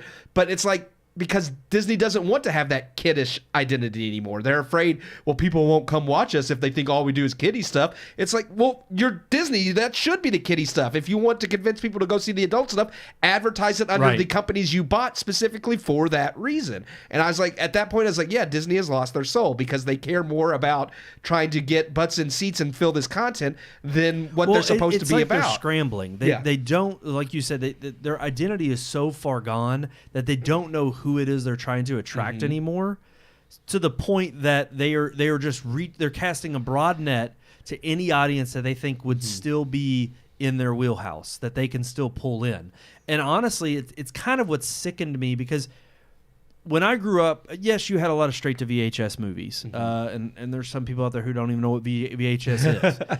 But you straight to streaming now. Yeah, that was straight to streaming back in the day. Yeah, but you had straight to VHS movies that were your money grabs. But even then, a lot of the films that I remember seeing there, or even in the theaters that Disney produced under the Disney banner, were not just films that were kiddie, as you say. They appealed to kids, but they were coming of age films. They were ways to break to a kid some of the things they were going to face in their life and raise them to be an adult that was conscious. They were kid-friendly, but they were never childish. Right. Yeah. And honestly, what gave me so much hope was when this kind of evolved out of the mid-'90s, when you got Toy Story and you saw Pixar, and it was like, oh, okay, now we're going into this popular format of digital animation, and now we're going to bring forth these stories that are just as touching and teach valuable lessons that not only transcend beyond childhood, but into adult life, which is why both child and adult can enjoy them. But this is clearly the direction that Disney has owned, has always been, and this is what they're going to continue to do. Walt founded it that way. He always wanted them to be family friendly. He said you don't have to he said they're accessible to kids, but you don't have to dumb it down for kids. It needs to have something that, yes, kids can watch it and be entertained, but then there's morals and values that adults, and even humor that adults can watch and still be entertained, because it's still sophisticated. It's not just the flashing lights to dangle keys in front of a kid. And to me, what they've done now is they've realized that generation, that was the last generation of kids they ushered that in with, and now they have just purely banked on nostalgia, and they are trying to revisit those old childhood memories with just purely the IP alone. Whether it's Star Wars, whether it now is new with Marvel, whether it is Hocus Pocus. Or even the live-action remakes. Live-action remakes that are just churned out in garbage, but they're all banking on this fact of you grew up with these, revisit these properties, and they want you to reintroduce them with your kids in the same room. The problem is the kids aren't entertained by them. No. They're not watching them. They're not turning up to see these movies. They may sit in the room with you and they may be somewhat taken aback by some scene here or another, but they're not running to it and flocking to it, wanting to have their parents buy it for them in the store. My nieces and nephews love the first Hocus Pocus. They liked the second, but that's not the one they asked to rewatch all the time. They might have, when it first came out, asked to rewatch it a few times, but they go back to Hocus Pocus. To watch the Emma Watson Beauty and the Beast. They want to watch Belle from an animated version, Beauty and the Beast. That's the classic. That's the one that has the action, that has the heart. And that's the real disconnect too. You can tell when there is a lack of heart in these creations. They don't have it anymore. They've lost it. And they all purely are just going back to what you remember as a child, and they're hoping that because you now are the breadwinner in your family and you're of age to have some of that extra income, hey, spend it here, spend it on Disney, relive this dopamine rush from your childhood. Yeah. And they've banked on that now for the last several years, I would say at least the last decade, regardless of whether or not they had hits or misses. And they are now fully on that. I would say they've fully jumped on that bandwagon within the last 5 years. And there's no sign of them getting off. And I think ultimately, unless they do a hard course correct, and I don't think it's going to take Iger at the helm. He's literally becoming, he is what they're hoping he's the Tim Cook. They are hoping he's the Tim Cook of Apple, which is to stabilize the ship after the creator's gone. Iger came in, he started guns a-blazing, acquiring all these properties that were successful. He already had some great people who were in charge. They've slowly departed from the company or even were ousted. Take someone like a creative at Pixar with John Lasseter. And what you're seeing is the slow deterioration of not a manager who has the talent, but is just trying to steady the course of the ship, to keep it afloat, to try to keep the books balanced. and there is no heart and soul in Disney anymore. It's gone. And unless they get somebody who really yearns to get back to what that wonderment of what Disney brought into the world, you're gonna continue to see them flounder. And that's gonna mean no pun intended.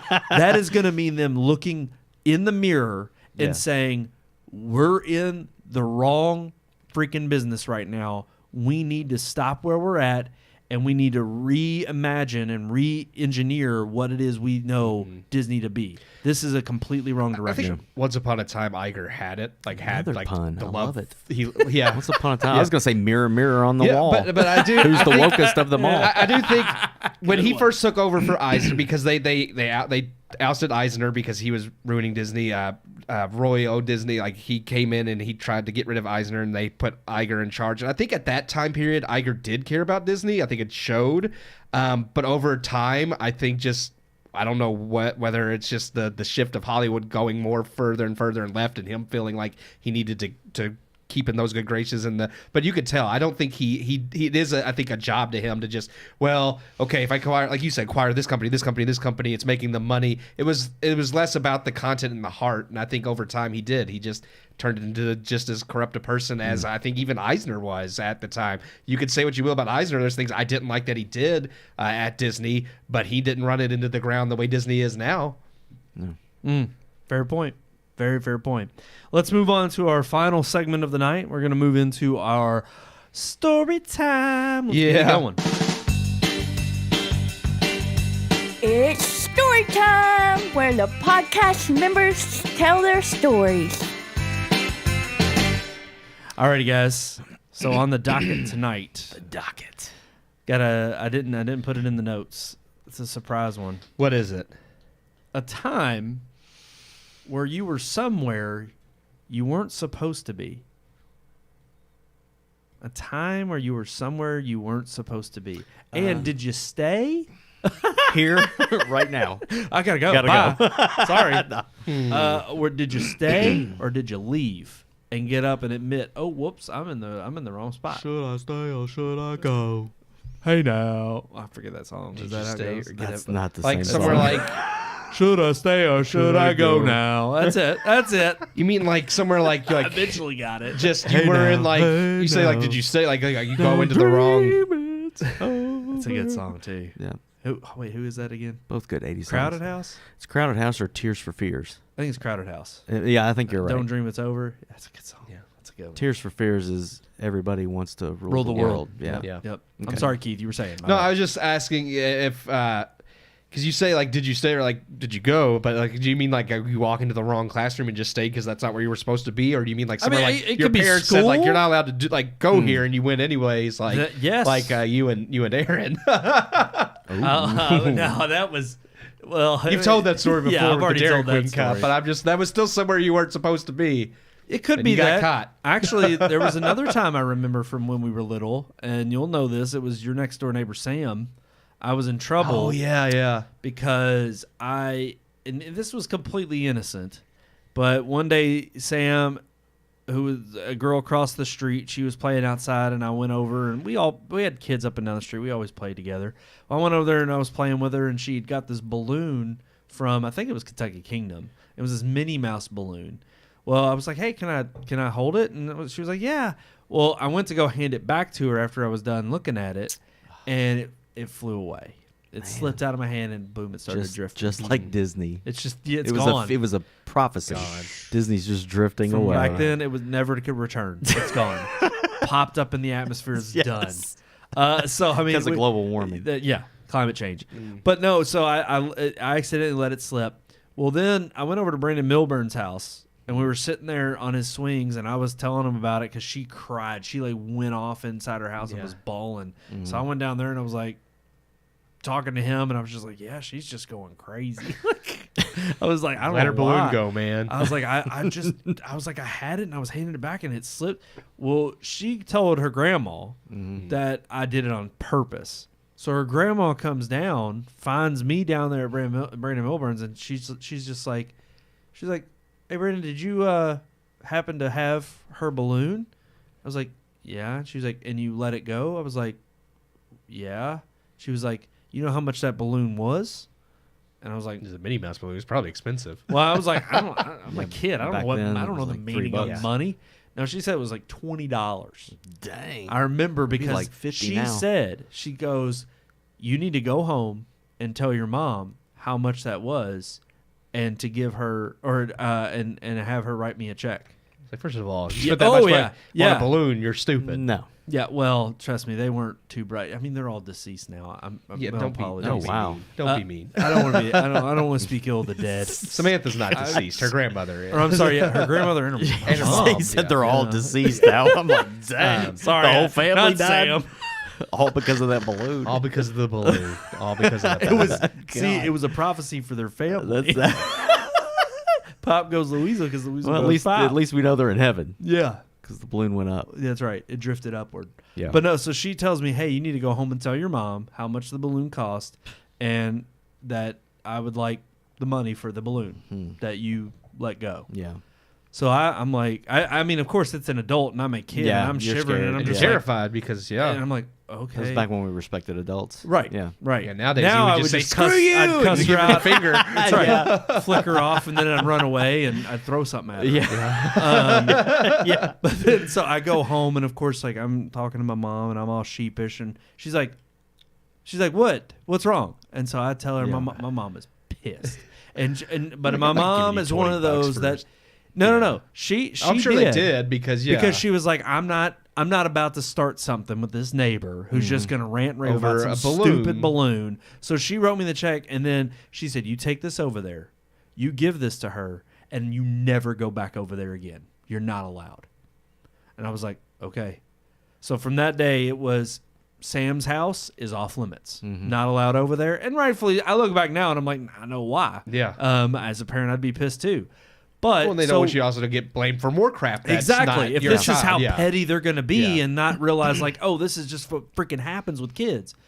So there was like, this is maybe like, it's probably even a year later. I honestly don't know how long time span wise. It was in the summer and mom and dad were out grocery shopping or something. And I was at home with Chip and Amber and they were taking care of me and watching me. Well, I think I'd went over to your house, but you were playing over at Sam's, and all the kids were coming over to Sam's house. She had this pool party. Oh, going she on. got she got a Minnie Mouse pool. I Yeah. remember it was shaped like it was shaped, Oh my it gosh. was. She was obsessed Yeah, with Minnie it was, Mouse. Wow. it was shaped like Minnie Mouse. Yep. I mean, it was So- just one of those hard plastic pools. Yeah. And it was, but all the kids in the neighborhood were going over there because it was all just like, I mean, that was actually the beauty of that cul-de-sac is like wherever the kids were, you went Yeah. over to that house and everybody's parents were like, yeah, come on over. Yeah. Like just open up to everybody. And so everybody was going over there and it was like, I'm not supposed to go over there. So of course I did. I was like, I'm going to go over there. Everybody's over there. Everybody's having fun. Mom and dad aren't home. Why not? So I'm over there and I decided to do the genius move of like, yeah, everybody's jumping in the pool. Why not? You know, I'm going to jump in the pool, get completely soaked. And then, of course, I think it was Amber or Chip. Somebody came over to get me. My parents were home, and they were like, "Go find your brother, tell him to get home."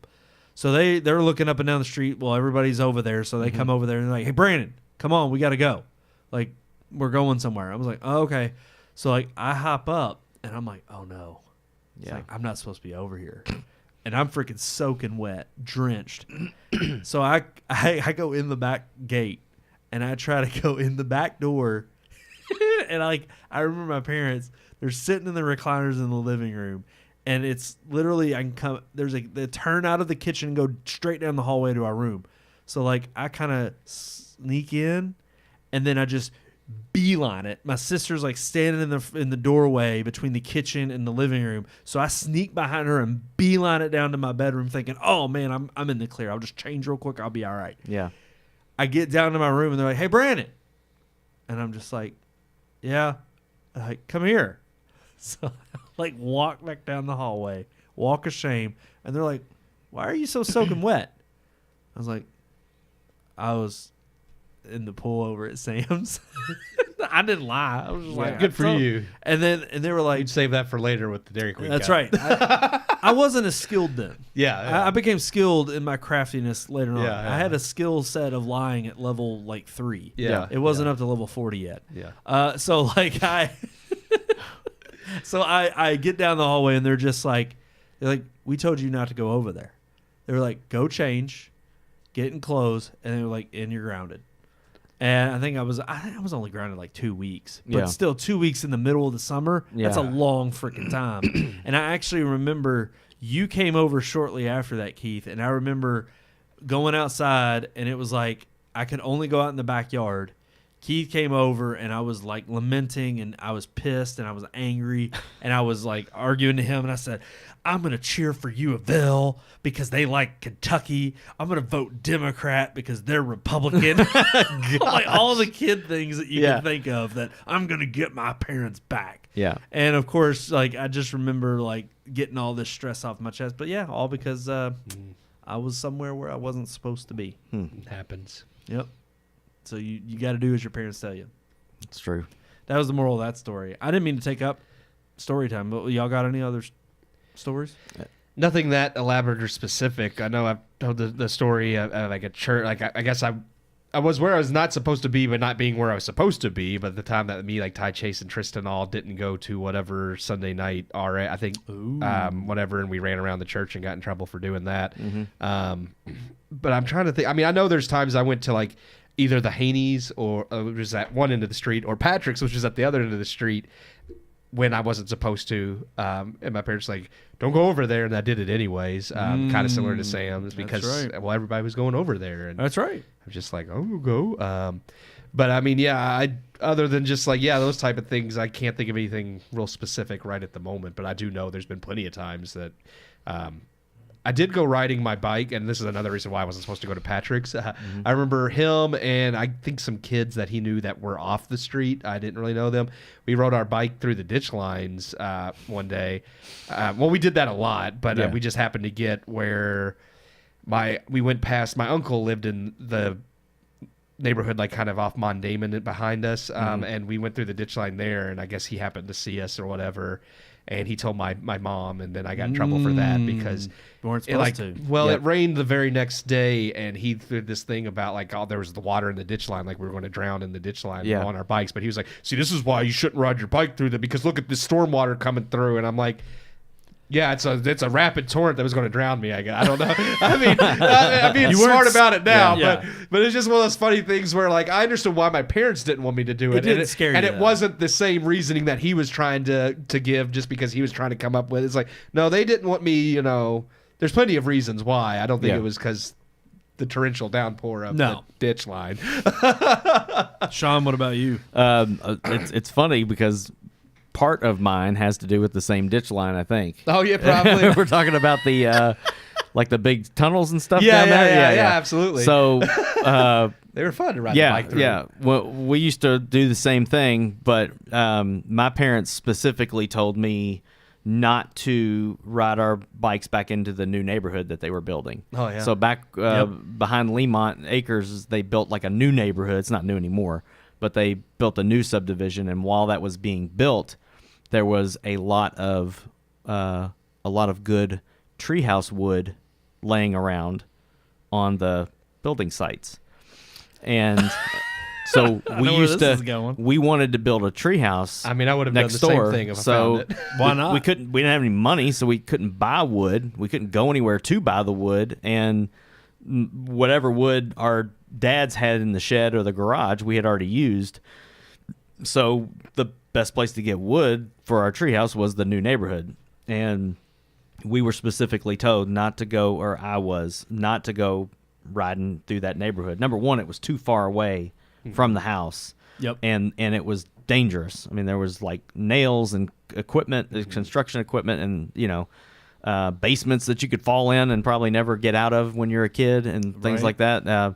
So we weren't supposed to go back there, but one day it was evening or whatever, and it was like my parents that was back when you got on your bikes and went for 5-6 hours. You were gone. Nobody asked questions where you were. I mean, it was much better times. Came back home as the safer sun was times. I going didn't have to down. worry about somebody killing me or anything like that. No. But yeah, we come back when the sun went down, and it was like, well, we're it's starting to get dark. Let's ride back there and let's gather up what we can and put it in the wagon and wheel it back. Because we would pull the radio flower wagon behind one of our bikes. That's right. And so we loaded up a bunch of wood and brought it over there and started nailing it to this tree. This poor tree.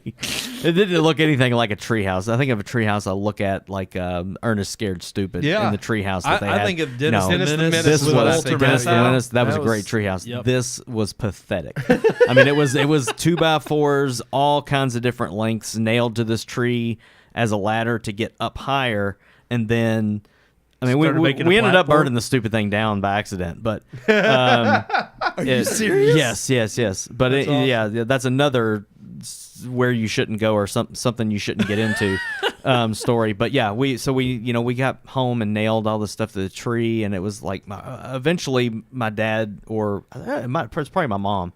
Eventually, one of them looked next door and was like, treehouse just keeps getting bigger and bigger and bigger. Like there's more wood. Where are y'all getting that? So they figured out where I was going, and I got in a lot of trouble for that. Yeah. But I wasn't supposed to go back there, and I did. I stole probably hundreds of dollars worth of lumber. And as a kid, you don't think about it like No, that. You it's don't scrap it's like- pieces of plywood it's like, there's laying just around. wood That's a laying great around. piece of wood. Yeah.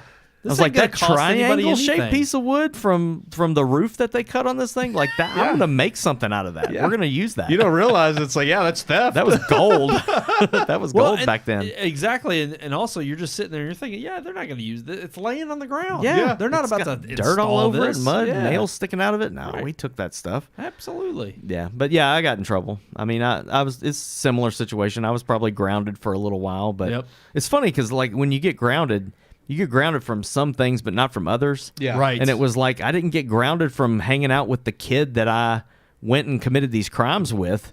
It was like I got grounded from riding my bike. Yeah. It's like So I can walk. Brandon would get grounded, but like you said, I was in his backyard playing with it. Like, Well, so- it was like Yeah. the grounding for me was I couldn't leave the premises. Yeah, Like I yeah. couldn't leave my yard. I could Yeah. go outside, but like I remember there being times because they where didn't want you bugging them in the house. It's like, go out back. Well, of course. And it was like you can go out and see other kids playing where you can't go. Yeah. So then it was the pity Just me look at party. 'em. Yeah.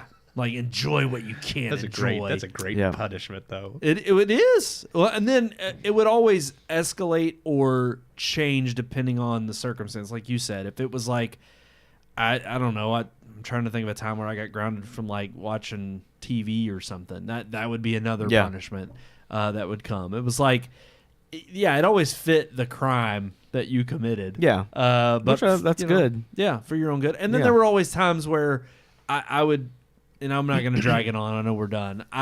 There were times though where you would get to the end of a grounding, and I would do something else stupid, so I'd just get another week tacked Yes. on. Yeah. And that was, I think the worst I ever did was like, it was like 2 weeks in a row, and I was at the very end of my grounding, and I was just hanging off the back of the couch, and I flipped over the arm, and my elbow went through the curio cabinet glass. And at first they were checking, making sure I was all right, and then afterward they were just pissed that I broke the glass and they had to replace it. So then, and they were just like, "You're grounded Yeah. for another week," and I was like, "Ah." But then I will say that second week they showed mercy. It got to like Thursday, and they were like, "You can go play."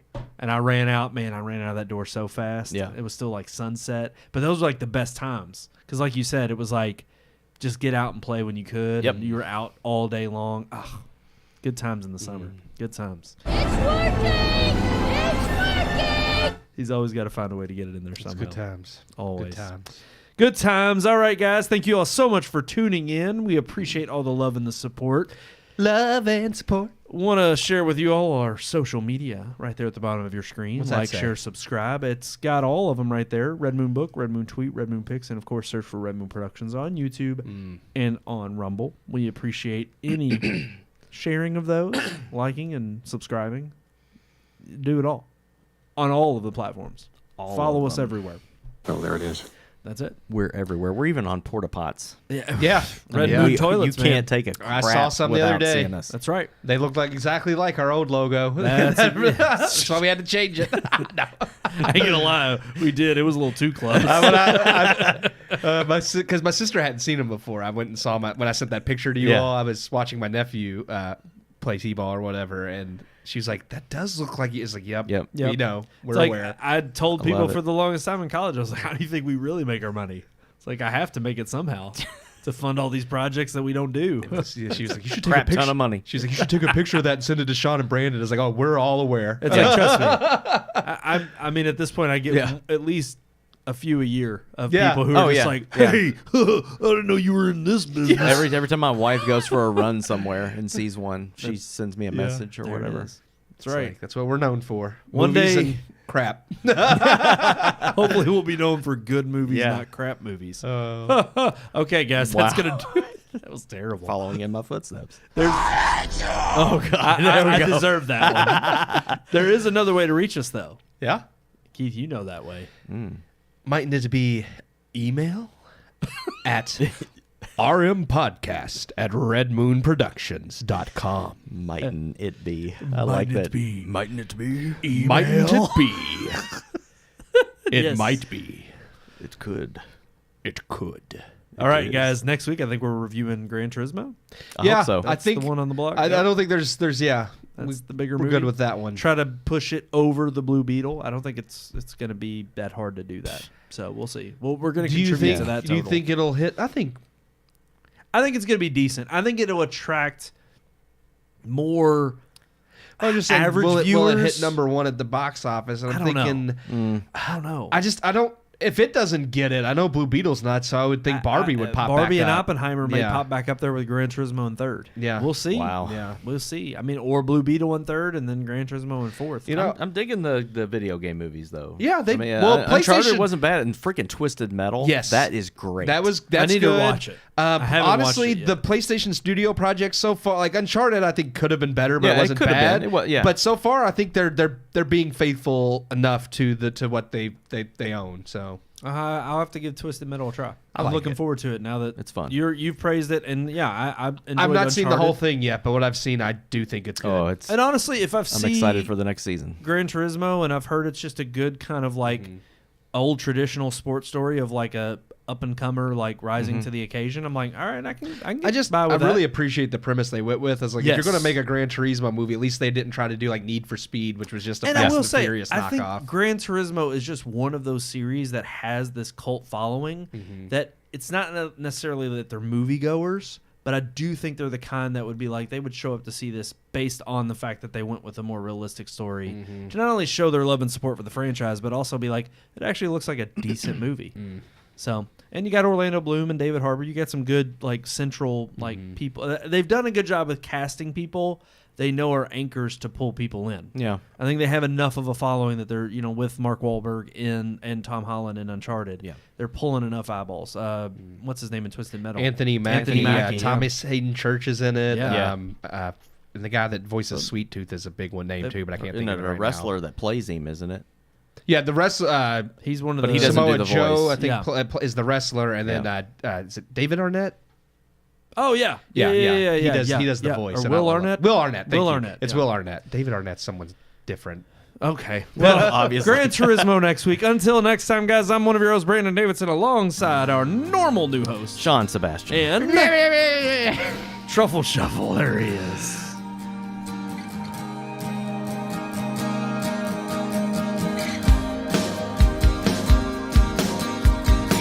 We hope you enjoyed this week's episode. For more reviews, previous podcast shows, and everything Red Moon, visit our website, redmoonproductions.com. You can also like us on Facebook or follow us on Twitter by searching for Red Moon Productions, LLC.